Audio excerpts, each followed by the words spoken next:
Arlecchino is finally here, and today, let's celebrate Father's prosperous coming with 7 Arlecchino facts. Number 1. Being a Fatui harbinger, you sometimes question her motives for manning an entire orphanage. But while she does send out young adults to important missions and maybe death-defying tasks, she still does have a soft spot for the children of the House of the Hearth, even if it isn't so easily seen with her cool demeanor. One of these special moments was when she assisted the kids in a big surprise party. The House of the Hearth has an event known as Founding Day, and it's a beautiful and colorful celebration for all the children. To the residents, outside festivals and events were cold and emotionless things, but this event was special. Everyone worked in concert to execute Linny's plan, with Lynette purchasing large ornaments and stringing up cold streamers and hanging handwritten festive greetings. Freminet was making sure the props were all working well, and everyone else was setting up the banquet. But Linny was the most busy of them all, because he was laying the final groundwork for a grand, unique magic trick. And thus was the banquet successfully held with everyone's support. The children danced to the joyous music playing from the Grand Hall's phonograph and enjoyed delicious food. This was the birthday of no one in particular, but this was the day that they all felt they had gained new lives. The finale, of course, was Linny, Lynette, and Freminet's Founding Day magic show. The magic box was at the center of the room, and all waited with bated breath. To preserve the secret behind the magic trick, even Lynette and Freminet knew not what was within. The paper firecrackers burst, and the once empty box suddenly opened by itself. The crowd cheered, amazed, then suddenly fell into stunned silence. What stood on stage was no present. Knave, that was the hotel's manager, its owner, and their father.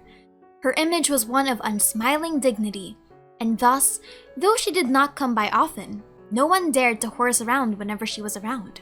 Surely, Linny had gone completely mad to have her make her appearance in such a frivolous way.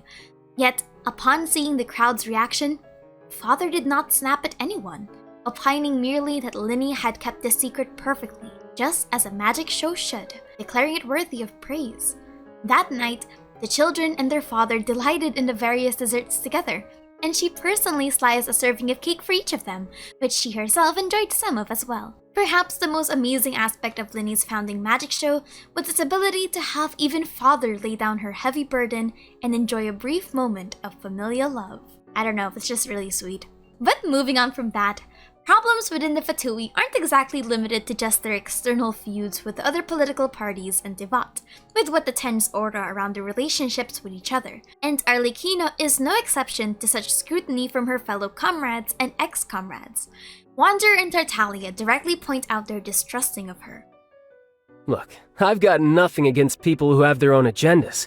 I myself joined the Fatui to get more experience in combat. But I don't like her at all. If she stood to benefit from betraying others, she'd turn against the Tsaritsa in a heartbeat. There isn't a sane bone in her body. A wolf in sheep's clothing.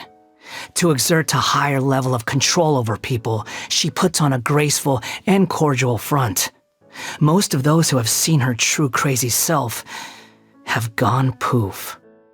How the Fatui are appointed to their current positions vary, with some being directly appointed, found, and even trained and purposefully factoried to be the weapons that they are today.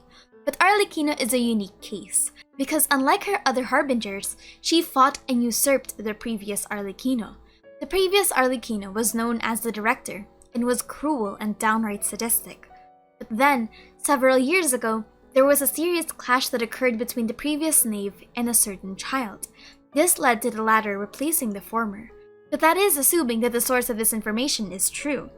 This revelation, however, would also mean that Arlecchino and Freminet lived in the House of the Hearth as children at around the same time.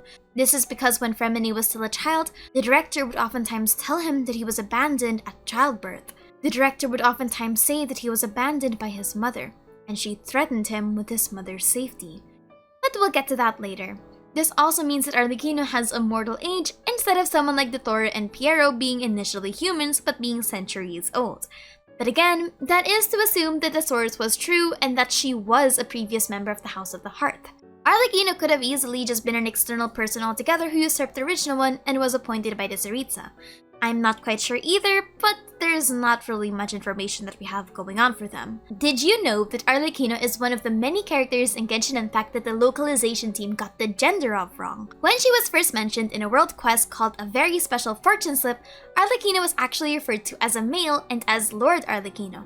Different titles in Genshin's culture have different gendered or non-gendered versions, like for example Lesser Lord Kusanali and Greater Lord Rukadevta being consistent regardless of the gender, with Lord and God being a gender-neutral term for the Archons.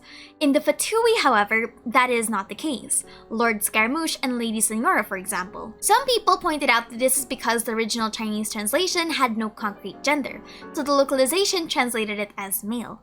This was fixed, however, in the later patches. She is now referred to as Lady Arlecchino with the she-her pronouns, though that doesn't make her any less of a father.